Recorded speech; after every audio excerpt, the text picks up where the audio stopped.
hidhaa keessatti ukkaamamaa jiru kana haa yaadannu. Warra mana hidhaatii gagguuramanii fixaa jiran kana haa yaadannu. Kan Iyyaasu Muhammad itti dhufna torban kana keessa yoo Rabbi jedhe wanni hedduun Oromiyaa keessa deemaa jiru akka baanziilaan nama guba, akka ibiddaan nama guba. Yeroo sabni dabarsee qabeenya fi gammachuu guyyaa tokkooti je obboleessa isaa garaa jabaatu agarra. Kun realitii nuti keessa jirruutu kana jechuudha. Dhuguma nuti keessa jirruutu kana.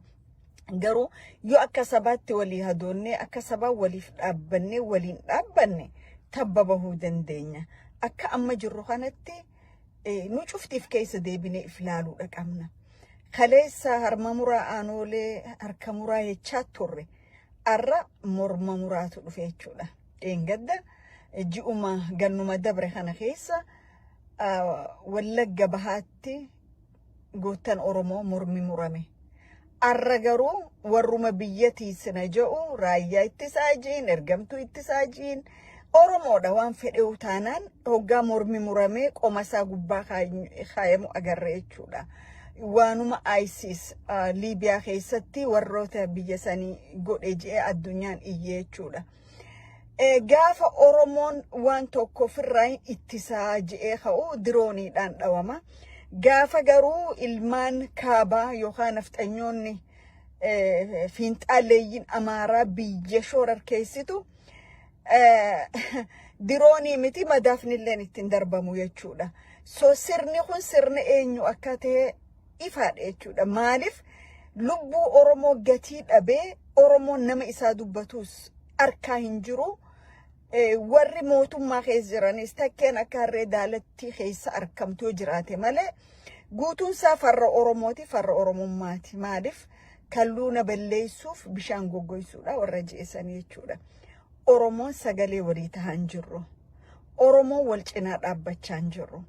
Warroottiin nyaaphaa mana amantii keessa haga ministeraatti mana daldalaa keessa haga warra karaa tolchuu injineerota karaa tolchuutti ummata isaaniitiif sagalee tahan jechuudha.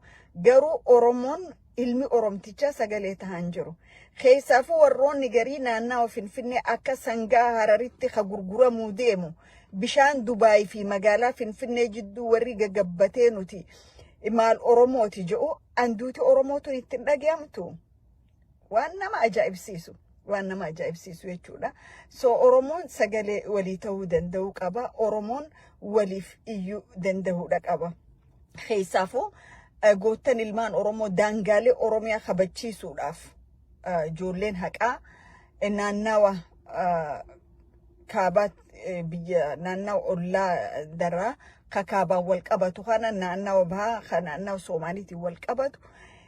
Daangaa keenya hin cabsitan jettanii warri gootummaan dura dhaabbattan kabajaa guddaa fi jaalala guddaa qabdan. Maaliif dirqamni waraana bilisummaa Oromoo diina alaatii fi diina keessaa uummata isaatirraa ittisuudha jedha. Ka daangaa cabsee seenee fi diina biyya keessaatis jechuudha. So warri daangaa keessan diina gadi hin dhiibsinii daangaa keessan dhaabbattanii ittistan kabajaa fi jaalala guddaa Oromoo biraa qabdan. Rabbi birattillee dhugaa faarfamoodha jechuudha. Maaliif goote jechuun ka daangaa isaa kabachiisu. Daangaa isaa odoo kabachiisu wareegame galmee haqaarratti guyyaa dhugaa goonni keenya daangaa keenya kabachiisuuf kana nuu godhe jedhama. So kanaaf galata jaalala guddaa qabdu uummata keessan bira dirqama keessanis raawwachaa jirtan jechuudha. Kara biraatiin Oromoon hujii walii baasuu hin qabu. Hujii walii baasuu hin qabu.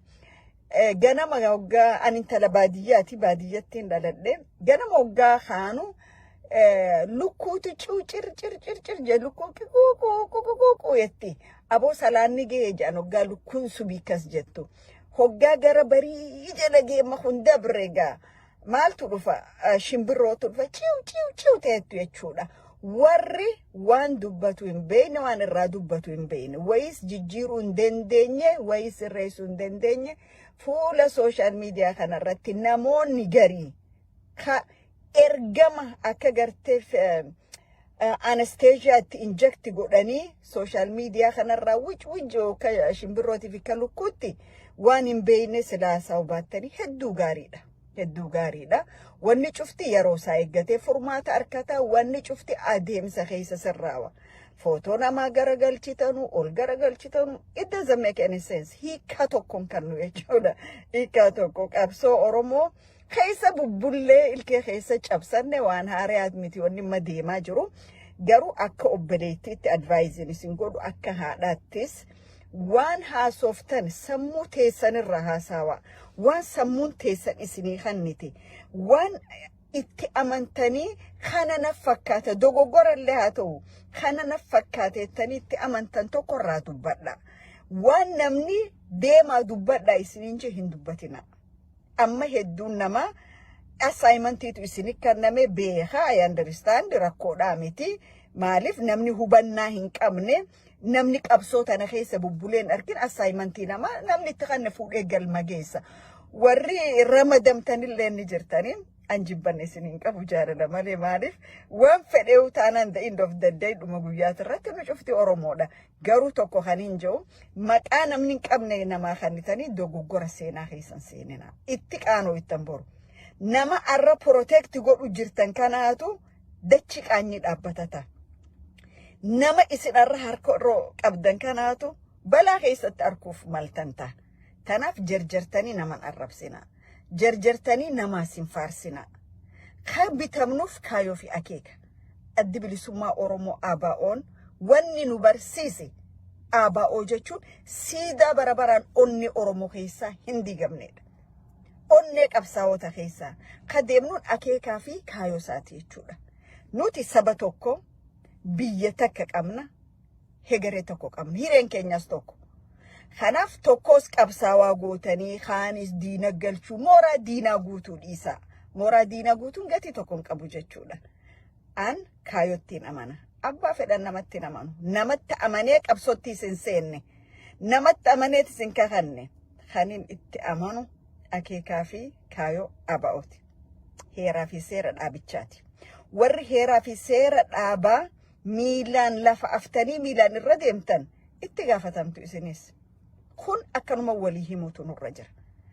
Ani obboleessi koo kanin wajji dhaladhe kaayoo Oromoo fi Oromummaarraa xiqqoo dabnaan karatti hin deebise yoon dandee.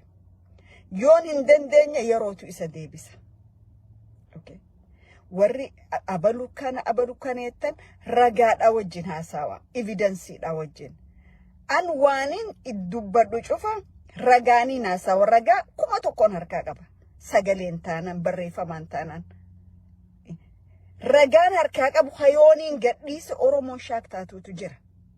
Tanaaf hin jarjarina. Hin jarjarina nama faarsutti.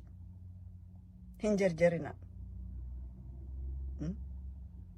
Suuta haa deemnu, suuta haa ejjennu, badii dabreerraa waa baruun, waan kalee hojjetame akka arra irra deebi'een hojjetamne, dogoggorri ta'e akka dogoggora biraa hin finnetti wal gorfachaa, adeemsa qabsoo kan keessa waa hedduu dhabarre, warroota kalee waa waliin jee arra fuula walii ilaaluu hin dandeenyetu jira.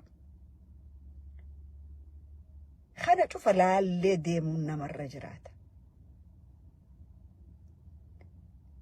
Namni hin balleessin hin jiru. Ilmi namaa ni balleessa. Garuu karaa deebi'u qaba balleessa. Lakki abaluun kiyya badii hin godhu inni malaayikaadha jette abaluun kiyya badii irra caaltu hojjete ta'a. Ka waliin deemnuun abaluu kiyya odoon je'in kaayoo teenya galmaan ga'uudhaaf. Ka dhiigaa jiru Oromummaadha. Ka badaa jiru Oromummaadha. Oromummaa irratti kompromaayizoonni godhamu hin jiru tokkoonsaa. Kun akka beekamuu qabu. Waraanni bilisummaa Oromoo taatu gaafa qabsoo seenu nama mari'ateetii miti. Lubbuu isaatirra murtii du'aa kanneen seene. Nama tokkoon mari'ateetii miti. Haadha isaatiin mari'ateen seenne waraanni kun. Obboleessa isaatiin mari'ateen seenne. Saba kanaaf je'ee seene. Warri gartee isin amanamaa waraanaa harka mirgaa waraanaaf gootanii nama kaan diina waraanaa gootan suuta ja'a. Yoo suuta ja'an suuta qoreen nama waraantii ja'a Oromoon. Suutuma ajjadhaame. Waraana keenyarraa harka fuudhaa keettan isin eenyu waraana isinii kanneen nama biraa dhoorkate. Waraanni bilisummaa Oromoodha. Waraana bilisummaa Oromooti. Waraana nama dhuunfaatii miti. Kaampaanii nama dhuunfaatii mitiisi. qaalii ilmaan saba kanaa warra lubbuu isaanii bilisummaadhaaf je'ee kanneedha. Ijoollee tanallee kabajaa isaanii tiisuun nurra jiraata. Heeraa fi seera dhaaba kana akka barreetti ABO miseensi waraana bilisummaa Oromoo uummata isaatii hojii akkatti dubbatu qaba. Dabballoota inni akkatti dubbatan qaban. Hoggaa uummata dhiyaatu ajaja isaatii wajjin akkamitti kaasa'u, hoggana isaatii wajjin miseensa waraana isaatii hojii akkamitti kaasa'u qaba jechuudha. Akki amma gadhiisiin amma deemaa jirtu tun heeraa fi seera san sirri keessa gabbu'anii dubbisuu dhabarraa kan dhufu jechuudha. Barbaachisaa taanaan bakka jirrutti nama 10 nama 15 nama 20 wal barsiisuu dandeenya. Namni heeraa fi seera adda bilisummaa Oromootiin bulu walittuu aaruu dhiisaa walittuu hin gufatu jechuudha. Maaliif disipliina isaatii sani? Jaalala inni walii qabuutu sani. Arra waan keessa silaa dhumuu qabu ka social media kanarra facaasaa jiru miseensa waraana bilisummaa Oromoo nama ifiin jedhu jechuudha miidiyaa irra bahee. Miseensi dhaaba tokkootu waan ala dubbatuuf waan keessa dubbatu qaba. Seera naamusaa dambii adabaatiitu jira. Seerri naamusaa dambii adabaa san silaa hojiirra oolee arra eenyurratti ka jigu ni beeyna jechuudha. Waa hedduu wanni dubbachuu dinnee teenyuuf heera saniitu nu uggura. Heera sanii nu dhorka. Arra waan harka jiru sagalee taanaan waan adda addaa yoon gabbaasee social media kanarra gadhiise tokko kaayoo Oromootirraan badii geessa, lamada nama jidduutti miidhama fidda, sadaffaa akka hawaasni kunu qabsoo tana irraa if booda deebi'u godha. Kana waan ta'eef garaan haadha saara buqqeetii jedhan. Garaan kun waa hedduu dhabaadhatee deema. Tanaaf haa wal qusannu. Suuta haa walirraa jennu. Warri barreeffama wal fakkaatu facaaftan abbaa barreeffama san barreessaniin beeka eenyu ka isinii qooduusniin beeka. Sirrii miti sanis. Beektuu taatu wallaaltuu taatu hayyuu taatu dogna taatu waan ifi itti amante maxxansi. Waan namni fuudhee maxxansisiin joo hin maxxansin safuudha kun qaaniidha. Maal jaaddi sagantaan heeraa fi seerri ABO nama tokkoon hoggaa diina jettu yoo ragaa hin qabaanne ragaa san qabatamaan irra dhiyeessuu hin dandeenye namaan diina jechuun yakka. Yakka. Maalirra dhaabbattee nama saniin diinette? Yoo namni tokko waa je'e jette eessa je'e eenyuun je'e maaliif je'e waan jiru wali qabdee hiisifte jechuudha. Akkanuma lafaa kaatee namni tokko si ergeef namni tokko si bobbaaseef akka horiitti yoo kaatee wacaa oolte social media kanarraa kabajaan namaa kaatitu hin jirtu. Namarraa wanni tokko kaati irriftu hin jirtu. Nama tokko Oromoodhaaf jaalalti tiyya daangaa hin qabdu. Oromoon hundee lamatti ijoollummaarraa barre. Ilmaan Booranaa fi Bareentoo biraanchiinsaa bal'aadha. Biraanchiinsaa san cufti hidda qaama kiyyaati je'een fudhadha. Oromticha tokko arrabsee tokko faarsuu hin danda'u. Yoo badii qabaate niin gorsa. Yoo diina ta'e diinummaa isaa raggaasifadhe diina je'etiin daangaa kiyya eeggadhe jechuudha. Akka daangaa koonatti hin dabarre jechuudha. Namni halee mooraa qabsoo keessa waliin ture. Yaadarratti adeemsarratti waan kana sirraa'u qabarratti yoo wal dhabe diina waliin jechuun yakka. Yakka jechuudha. Waa hedduu ja'ama. Afaan mucucaate deebisuu hin danda'an garuu miila mucucaate ni deebifna. Waraana bilisummaa Oromoo ka ajaja waraana bilisummaa Oromoo tokko gootee tokko gagantuu goote eenyu ati eenyu laayisansi itti gootummaa namaa kannituu fi itti gantummaa namaa kannitu eenyu sii kanne laayisansii san who provide you that license eenyu sii kanne ilmaan Oromoo cufti ajajoonni waraana bilisummaa Oromoo cufti goonni garuu walirra goota. Kafunyaan finfinnee jala jirutu goota. finyan handura empire jala kajuru ibidda droni khali darbame san keessa ture droni lubbuna ma meeqa galafate san keessa fannon danga oromo hindabartu je khafalmate san jecha kiyya kana fuudha karafeetani fassara karafeetani tikkanna namni tokko kopha goota ta'uu hin danda'u goonni waliin goota. It is a teamwork. Biyya tokkos teaming geggeessan tiimiitu bulcha. Jaarmee tokkos tiimiitu bulcha. Group ummata waliin dhufeetu waa waliin murteessee godha. Nama tokkoo fi lamaa miti hawaa murteessu. Biitti arra maqaasi Itoophiyaa nuntun arrabadi amma jirtu kana keessa neqe marata kiilo 4 ta'u anaatu waan cufa muree murteessa jiru. Abban diinagee akka fedhe godhu, tika akka fedhe godhu, ministeera akka fedhe godhu, diplomaasii akka fedhe godhu, ambaasaaddaroota akka fedhe godhu. Waan meeshawiitu biyya tana qilee buusi. So waan cufa keessa institution jiru cufa keessatti waan meeshawi doesn't work. Collectively nama waliin dhufee waa mari'ateetu biyya jaaruu danda'a. Nama waliin taa'ee waa muree murteesseetu waan tokko galma baasuu danda'a, hinjifachiisuu danda'a jechuudha. Ameerikaa keessa senator in Congress, senataraa fi koongirasonni waan irra walii galan godhan.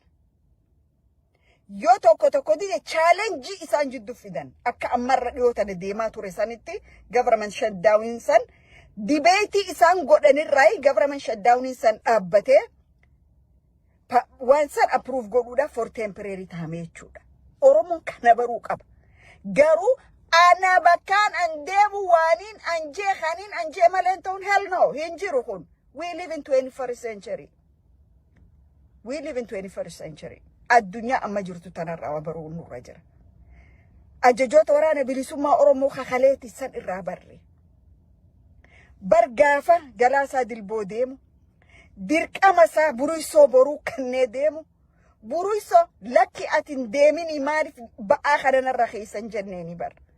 Ba'aa galaasaa san irraa fuudheeti haga dhumaa lubbuusaa wareegaa kannee bar.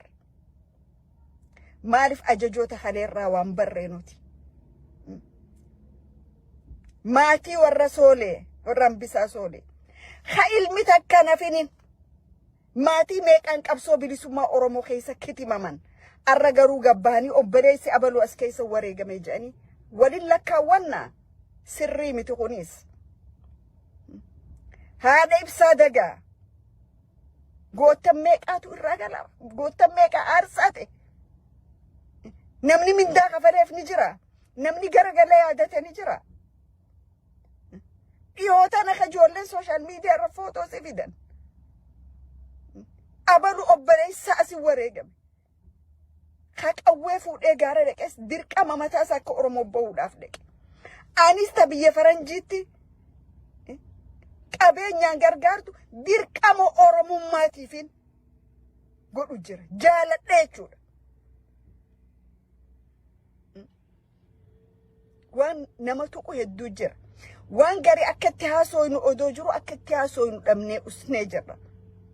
Wanni haasaawwan odoo jiru akka naman beeyne usnee jirra. Kanaaf warri nama bobbaaftanii raayyaa social media waccisiiftan shimbirroo tana eenyu kataata wal beeynaa dhaaba. It's not gonna be good. Waan akkas jijjiiruu waan hin dandeenyeef yoo dhaaban gaariidha. Oromoon maal ja'a? Wanni mariin godhan hin ajooytu ja'a waan hin jechuu deemu ni beektan. Wanni mariin godhan hin ajooytu. Wal mari'atee waan godheef yoo ajaallee qabaate ajaan san hin dhageemtu jechuu wal mari'annee waan gooneef. Garuu wanni wal mari'atanii hin goone cufti yeroo hunda dizaastara qabdi. Balaa fe'attee dhuftu qabdi jechuudha. Oromoo yeroo arraa anaa si beeka hin fudhatu. Waliin beeyna nu cufti. Beekan, wallalan, hayyun, doctors, professors, in every department, in every kind of knowledge warra qabu kana cufa barbaaddi qabsoon Oromoodha. It's not only few individual kaniin an beeku qofaa miti. Tanaaf addi bilisummaa Oromoo qabsoon tasabaatii jedha. Qabsoon tasabaati. Qabsootan galmaan gahuudhaaf akka sabaatti sabni Oromoo keessaa fi adaan hirmaannaa gahee irra kannuu qaba. Especially diasporaan gaheen inni taphate gahee xiqqaadhaa miti. Gahee leencaa taphate yoon jedhe hin sobne jechuudha. Dhugaan jirus kana. Diasporaan ka hoggaa fedhii irraa guuttatan arrafamoo miti. No. Waa hedduu wanni gari kaaniif booddeebi'ee yaadadhu na godha. Waan ammaa kanaas hoggaan kun na kofalchiisa. Ay ilma namaan na goosisa. Haa ta'u ka dogoggores keenya, kan dogoggorinis keenya, kanu arrabsuus keenya, kanu faarsuus keenya. Akkuma kanama arrabsu jiru kanama faarsuus jira. This is a nature uumaadha. Tanaaf wal arrabsuus ras wal faarsuun ras wal kabajanii waliin deeman irra gaariidha. Kabajaatu waan cufa caala jechuudha. Maaliif namni an dirqina faarsuun qabu naas faarsuun irra hin jiraatu. Garuu wal kabajanii waliin deemuun hundee saba kanaatti jabeessa. Qabsaa'ota kadeetiif qooda kaayaa kabajaa kaayaa, qabsaa'ota arraa jajjabeessaa kaboruu galatoonfanne jechuudha. Kakalee maa yaadanna waan inni nu godhee deeme san ka arraas geef galatoonfanna. Ka arraa maa jajjabeessina. Hujii inni hojjechuu jiruuf jajjabeessina. Kaboruu maaliif galatoonfanna. Kaayoo qabsoo bilisummaa waan galmaan geef galatoonfanne jechuudha. Guyyaan galma ga'u nu dhufa. Sabni haga dhumaatti gabrummaa keessatti hafee hin jiru. Oromoo karaa hedduun aggaammiin irra deemaa jirti. Karaa daangaa cinaansanii agarraa. Shanta Soomaaliyeetta jedhan alaabaan isaanii gubbatti agartan urjiin shanan san Jabuutii, Somaalilaand, Magdishoo, Hawaashii gad ifi Soomaalii naannawa Keeniyaa jirtu jechuudha. Shanta Soomaaliyeet ka jedhaniin san. Odoo diinni hara meeqaan qaawa nubbanee jiru Oromoon hoomorkii walii kannuun irra hin jiraatu. Hoomorkii walii kannuun irra hin jiraatu. Mee teenya yaadannu olola kalee wali bannarraa bu'aadha harkanne moo khasaaraa harkanne? Walxiqqeessuu keessa bu'aa jira moo khasaaraa jira? Wallaaffisuu keessa bu'aa jira moo khasaaraatu jira? Tanaaf namni jechuun nama jechuun kawaan kalee keessa dabre beeku yaadatu kawaan arra keessa jiru beeku kaboru waan itti deemu tilmaamu jechuudha. Qabsoo tana keessa bubbulle hawwan keenya irraa abbootii teenya irraas dhaalle isaan jala guddannee waamee qarraa barre lafa baqaattis bakka adda addaattis arra dhugaa ilmaan horree ilmaan gurguddoo dargaggoota qabna. Dulloota ja'amna alhamdulillahi rabbil alamin umrii barakaa ammallee rabbi nu haa kennu umrii dheertuu nuuf haa kennu. Kaangiresa warra Ameerikaa kan yoo laaltan ka umriin isaa ama 92 faatu jira, ka ama 85 jira, ka ama 60 jira. Bakka namni guddaan hin jirre irratti ijoollee mana balleessiti. Namni guddaan wanni jiruuf ni eega jechuudha. Waan cufa ijoollee yoo gadhiifte ijoollee way balleessiti. Tanaaf namni umrii lafa bulee qabsoo tana keessa qooda fudhachuun barbaachisaadha. Seenaa kadee beeyna gatii ta'eef. Seenaan kadee sana kan deebine godhuudhaaf jechuudha. Kanumaan jechuu barbaada. Kasanuu akkaan dubbadhu na godhe bashoo saree ganama kana ilmoosii fuutee rarraaftee afaaniin odoo deemtuun lafa qottee awwaalte saniitu yeroo bineensi ilmoosaa fuudhee awwaaluudhaaf akkana deemu Oromoon garuu reefkisaa nama awwaalu dhabee bakkayyuu faca'ee jira. Kanaatu kan dubbadhu na godhe fayyaa taa Oromoo galatooma jajjabaadhaa wal jajjabeessinoo qabsoon ni jabaatti. Qabsoon galmasiitis ni geessi. kagalma geessu waliini malee nama tokkoo fi lamaanii miti. Akka sabaatti yoo wal qabanne akka sabaa yoo waliin deemne galma geenya jechuudha. Warri biyya keessatti gammaddanii daangaa dabartanis dhaabbadhaa ifeega. Amata kan akkanis gammachiisee maraataan Finfinnee keessa akka gartee maqashaa aanan uydoo hajabbilee aanan qufte kana burraayxan kana amata dhufuu hin dandeessan isiniin jechuun mala. So gammachuu guyyaa tokkootiifis if hin dagatina. Gammachuu guyyaa tokkootiifis jettanii dhiiga Oromiyaa keessa dhangala'u jiru kanaafis sagalee ta'uun dhiisina. Oromiyaan biyya. Oromiyaan ta Oromooti. Finfinneen magaalaa gudditti Oromiyaati. Finfinneen gadaameessa Oromtichaati. Yoo nuti jabaanne waan irratti barabaraan hin kabajineef hin qabnu. Artistoota Oromootii fi ijoollota Oromoota walloo kamana hidhaa keessa dararamaa jiru warra akka artist Sa'ad deebinee irraa haasofna. Sanuma wal qabatee Iyyaasuu Muhammadis waan mirkaneeffachuu jirru jira. Sanis bal'inaan irraa haasofna. Yoo onnee dhaban sombaan nama duuta. Hiddaan dhiiga malee dhandhanchin dhiigu. Oromoon walii dhiiguu qaba. Waliif dhaabbachuudha qaba. Fayyaataa galatoomaa gadaan gadaa hojiiti haa waliin dhaabbannu harka wal qabannu hinjaa. Nagayni Rabbii isin faana haa jiraatu ulfaadhaa horaa bulaa galatoomaa. Akka mooltan.